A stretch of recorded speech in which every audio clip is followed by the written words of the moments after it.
Hi hello నమస్తే welcome to our channel.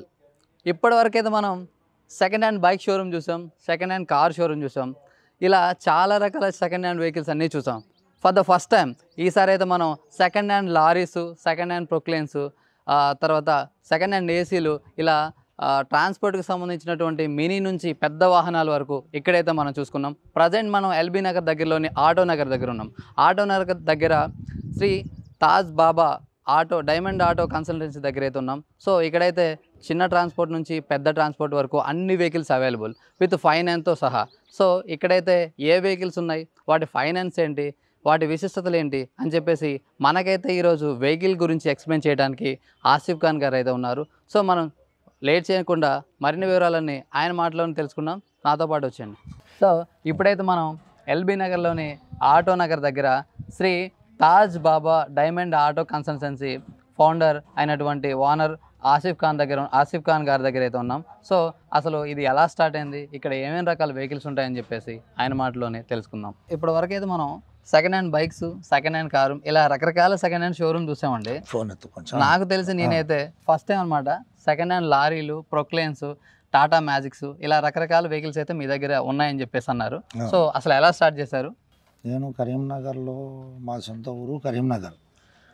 దగ్గర 1983 నుంచే నేను మోటార్ ఫీల్డ్లో ఉన్నా. మోటార్ ఫీల్డ్ 80 నుంచి జీబులు, కార్ల పీరియడ్ నుంచి పట్టుకొని లారీల దాకా వర్క్ నేర్చుకొని ఆ వర్క్లో మొత్తం లారీల మీద కిల్లరీ డ్రైవర్ చేసి వర్క్షాప్లలో వర్క్ నేర్చుకొని హెవీ వెహికల్ కూడా నడిపించి దీని ఎక్స్పీరియన్స్ తీసుకున్నా. Okay sir. ఆ తర్వాత 1887లో ఈ కన్సల్టెంట్ తాజ్ బాబా డైమండ్ ఆటో కన్సల్టెంట్ ఆఫీస్ పెట్టాను. అప్పటి నుంచి ఇప్పటివరకు అక్కడ కరీంనగర్లో 25 సంవత్సరాలు నడిచింది. హైదరాబాద్లో కూడా ఇప్పుడు దగ్గర 18 సంవత్సరాల నుంచి నడుస్తుంది. మన దగ్గర లారీలు, 12 టైర్లు, 14 టైర్లు, టిప్పర్లు, జేసీబీలు, ఇటాచీ మిషన్లు, వాటర్ ట్యాంకర్లు, all vehicles commercial vehicle, Tata ఏసీలు, ఐచర్లు, ఆల్ వెహికల్స్ కమర్షియల్ వెహికల్ మా దగ్గర ఎప్పుడైనా అవైలబుల్ ఉంటాయి.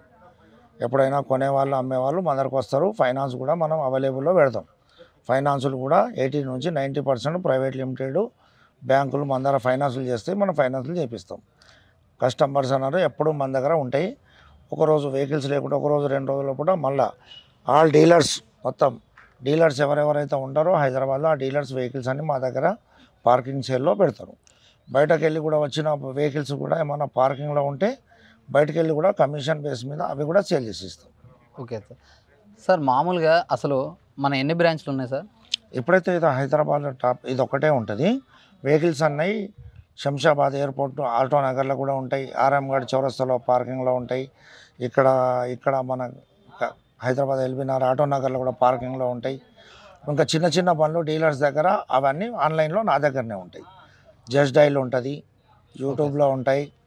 మన దగ్గర వెహికల్స్ మొత్తం అమ్మేటి అవైలబుల్లో ఉంటాయి. ఈ అన్ని పార్టీలు కూడా ఇవన్నిట్లో కూడా పార్టీలు ఫైనాన్సర్స్ వచ్చి మన దగ్గర ఫైనాన్స్ చేస్తూ ఉంటారు. Okay sir. అయితే బేసిక్గా చాలామంది తక్కువ బడ్జెట్లో ఉన్న వాళ్ళు సెకండ్ హ్యాండ్ వెహికల్స్ కొనాలని అంటూ ఉంటారు. కానీ సెకండ్ హ్యాండ్ వెహికల్ ఏదైనా కొనాలంటే చిన్న వెహికల్ అయినా పెద్ద వెహికల్ అయినా సో సరైన కండిషన్లో బయట దొరకవు అనే ఒక టాక్ ఉంటుంది. సో మన దగ్గర ఎలా ఉంటుంది? అలా లేదు. అలా ఉంటే నేను కూడా ఎక్స్పీరియన్స్ చూస్తాను. బండి చేసి నంబర్ ఒరిజినల్ ఉందా లేదా, బాడీ ఎలా ఉంది, ఇంజన్ ఫైరింగ్ ఎలా ఉంది, బాష్ పంప్ ఎలా ఉంది, ఇవన్నీ ఎక్స్పీరియన్స్ మాకు ఉంది కాబట్టి మేము కూడా చెక్ చేస్తాం. ఎవరైనా కొనే వాళ్ళు వస్తే వాళ్ళకు 1 లక్ష 2 లక్షలు తీసుకొచ్చినా కూడా మిగతా 80% 90% ఫైనాన్స్ చేసి కూడా వెహికల్స్ ఇస్తాం. Okay sir. అసలు చాలామంది పెద్ద వెహికల్స్ అంటే అసలు సర్టిఫైడ్ ఉంటాయో లేవో కొంచెం ఇలా భయపడుతుంటారు. మన దగ్గర వెహికల్ గురించి అసలు ఎలా ఉంటుంది అంటారు? మన దగ్గర ఇప్పుడు అంత రూపాయలో 80% సెకండ్ హ్యాండ్ వెహికల్ మీదనే పోతారు. కొత్త వెహికల్స్ మీద అయితే బడ్జెట్ ఎక్కువ, సంపాదన తక్కువ, దానిపైన ఫైనాన్స్ కిస్తీలు ఎక్కువ వస్తాయి. అయితే ఇవాళ రేపు ఈ BS6 వచ్చిన కాడ నుంచి మెయింటెనెన్స్లు ఎక్కువ ఉన్నాయి. దాని దగ్గరికి పోవడం కొంచెం జనం ఇది లేదు. BS4 BS3 ఇలాగైతే మైనర్ రిపేర్లు ఉండవు. అయితే వీళ్ళకి కొంచెం పార్ట్స్ చీప్ అండ్ బెస్ట్లో ఉంటుంది. అందుకే అని ఈ వెహికల్స్ కొంచెం కొనడానికి ఆసక్తి ఎక్కువ చూపుతారు. Okay sir. మామూలుగా వెహికల్స్ కొనాలంటే అసలు మన దగ్గర ప్రైస్ ఎలా ఉంటుంది? అసలు ప్రైజులు ఉంటాయి. ఒక 14 టైర్ లారీ కొనాలనుకుంటే, 18 మోడల్ కొనాలనుకుంటే 24 లక్షలు, 25 లక్షలు ఇలా ఉంటాయి. 17 మోడల్ కొనాలనుకుంటే 22 లక్షలు 22,50,000 అలా ఉంటుంది. ఇప్పుడు టిప్పర్స్ ఉంటాయి. ఓకే. ఒక 18 మోడల్ టిప్పర్ కొనాలి 10 టైర్లు అనుకుంటే అది కూడా మన దగ్గర 17 లక్షలు 18 లక్షలు 19 లక్షలు ఇలా ఉంటాయి.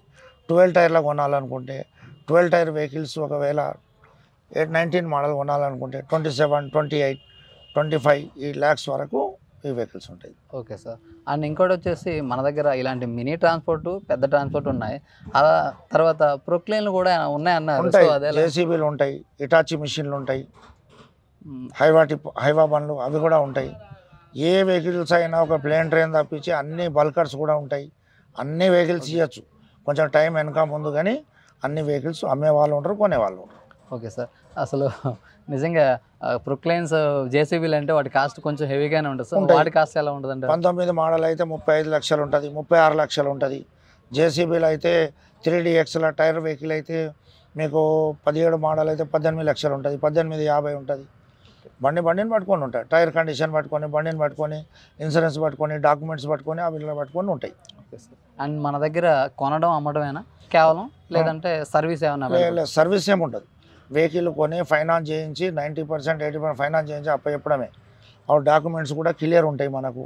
ఇదే పార్టీలకు బండ్లకు ఫైనాన్స్ కావాలంటే ఆంధ్రాలో కూడా చేస్తున్నాం, తెలంగాణలో కూడా చేస్తున్నాం. ఆంధ్ర కంపెనీలు తెలంగాణలో ఉన్నాయి, తెలంగాణ కంపెనీలు బాగా ఉన్నాయి. కొందరు కొనే వాళ్ళు అంతా యూపీ నుంచి వస్తారు, బీదర్ నుంచి వస్తారు, ఏలూరు నుంచి వస్తారు, నెల్లూరు నుంచి వస్తారు, గుంటూరు నుంచి వస్తారు, చాలామంది చుట్టుపక్కల నుంచి వస్తారు. Okay sir. అండ్ ఇంకోటి వచ్చేసి ఇప్పుడు ఫర్ ఎగ్జాంపుల్ ఒక ఏపీ వాళ్ళు ఉన్నారనుకోండి, మన దగ్గర టీఎస్ వెహికల్ కొన్నారు కదా, టీఎస్ వెహికల్ మళ్ళీ ట్రాన్స్ఫర్ అవుతుంది? అయిపోతుంది. ఎన్ఓసి తీసుకొని పోతే అక్కడ 40 నుంచి 45, 50,000 రూపాయల ఖర్చు అయితే అక్కడ మళ్ళీ టీఎస్లో జాయిన్ అయిపోతుంది.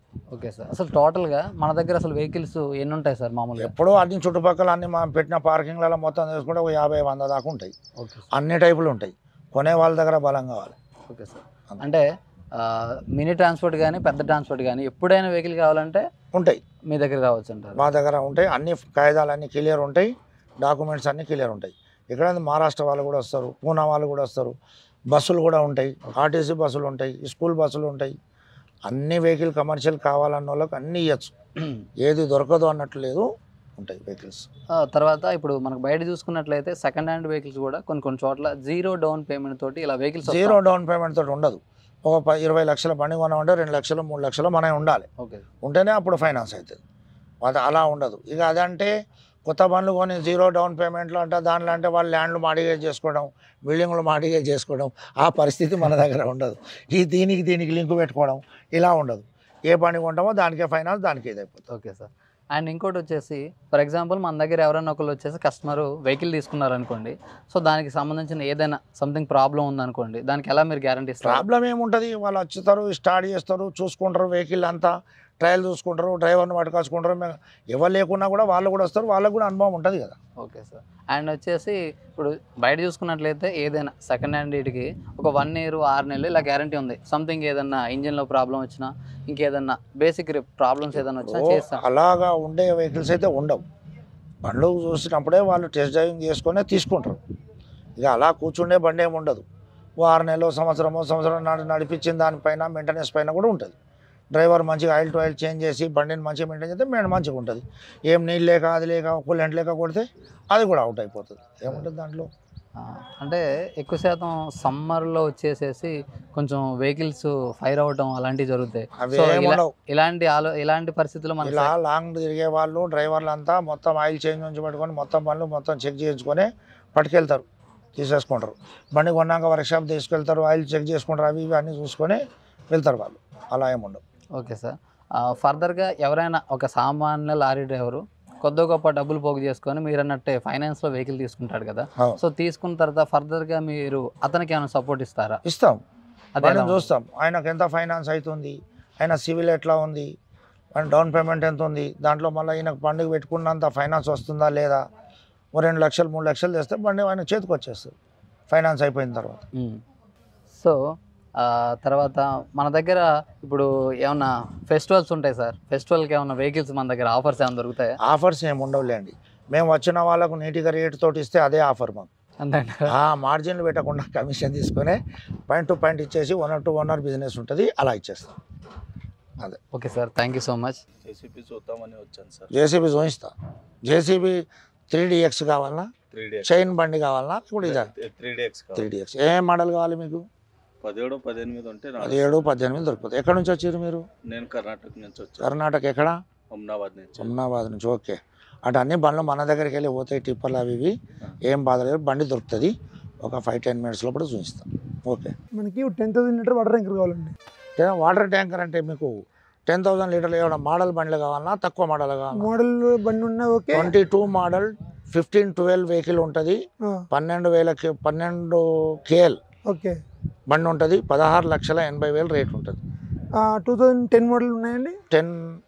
13 మోడల్ ఉంది, లేలాండ్లో ఉంటుంది. ఓకే 7,80,000 ఉంటుంది. ఓకే చూద్దాం సార్, వెహికల్ తీసుకుంటాం. చూద్దాం వెహికల్. మేము డిఈసి ఇండస్ట్రీస్ నుంచి వచ్చాం. ఎక్కడ? DEC industries. ఓకే. మీరు నల్లకుంట. నల్లగుంట మీ కంపెనీ? కంపెనీ. ఓకే రైట్, చూస్తాను. షాద్నగర్ నుంచి వచ్చారా? స్కూలా సార్ మీ? ఏ school sir? Indian high school. Indian school. ఎన్ని సీట్ల బస్సు కావాలి మీకు? 40 సీటర్. 40. లీలాండ్లోనా, హెచ్ఎల్లోనా, ఎస్ఎంఎల్లోనా? మూడిట్లో ఏదైనా సరే. ఇప్పుడు లీలాండ్లో అయితే 41 సీటర్ ఉంటుంది, 15 మోడల్ ఉంటుంది, 14 లక్షల రేట్ ఉంటుంది. ఒకటి ఇంకా మీకు ఎస్ఎంఎల్ కావాలనుకుంటే 13 మోడల్ ఉంటుంది, 8.5 లక్షలు ఉంటుంది, 32 సీటర్ అది. ఇంకా తక్కువది కావాలంటే అది కూడా ఉంటుంది. మీకు 2-3 వెహికల్ నేను చూస్తాను. ఫిక్స్డ్ రేటా లేకుంటే లేదు, మామూలుగా రేట్లో తగ్గింపు ఉంటుంది. వెహికల్ చెక్ చేసుకోండి, చూసుకున్నాకనే దాని ఉంటే మాట్లాడదు. సో ఇప్పుడైతే మనం ఆసిఫ్ ఖాన్ గారి మాటల్లోని తాజ్ బాబా డైమండ్ ఆటో కన్సల్టెన్సీ దగ్గర ఏ రకాల వెహికల్స్ ఉన్నాయి, వాటికి ఫైనాన్స్ ఎలా ఉంటుందని చెప్పేసి పూర్తి వివరాలు మనం ఆయన మాటల్లో తెలుసుకున్నాం కదా. ఇక్కడ లారీసు, ట్రాక్టర్సు, జేసీబీసు, కార్సు, అన్ని రకాల హెవీ వెహికల్స్ కూడా ఫైనాన్స్ అయితే అవైలబుల్గా ఉంది. సో ఎవరైనా సెకండ్ హ్యాండ్ హెవీ వెహికల్ కొనాలన్నా, సెకండ్ హ్యాండ్ వెహికల్ తీసుకోవాలన్నా నమ్మకంతో ఇక్కడికి వచ్చి అయితే మీరు తీసుకోవచ్చు. 90% వరకు లోన్ అయితే అవైలబుల్గా ఉంది. సో ఎవరైనా సరే సెకండ్ హ్యాండ్ వెహికల్ కొనాలంటే ఇక్కడికైతే ప్రిఫర్ చేయండి. ఇక్కడికి ఎలా రావాలంటే ఎల్బీ నగర్ దగ్గర మెట్రో ఉంటుంది. ఆ మెట్రో నుంచి మనం క్యాబ్ బుక్ చేసుకున్నట్లయితే 3 కిలోమీటర్స్ దూరంలోని ఆటో నగర్ ఉంటుంది. సో ఆటో నగర్ దగ్గరికి వచ్చేసి శ్రీ తాజ్ బాబా డైమండ్ ఆటో కన్సల్టెన్సీ అంటే ఎవరైనా చెప్పేస్తారు. సో మీరు కనుక సెకండ్ హ్యాండ్ వెహికల్ కనుక తీసుకోవాలనుకుంటే ఎవరైనా సరే ఇక్కడికి వచ్చేయండి. All are welcome. Thank you so much. ఇలాంటి మరిన్ని వీడియోస్ కోసం మా ఛానల్ అయితే ఫాలో అవ్వండి. Thank you so much.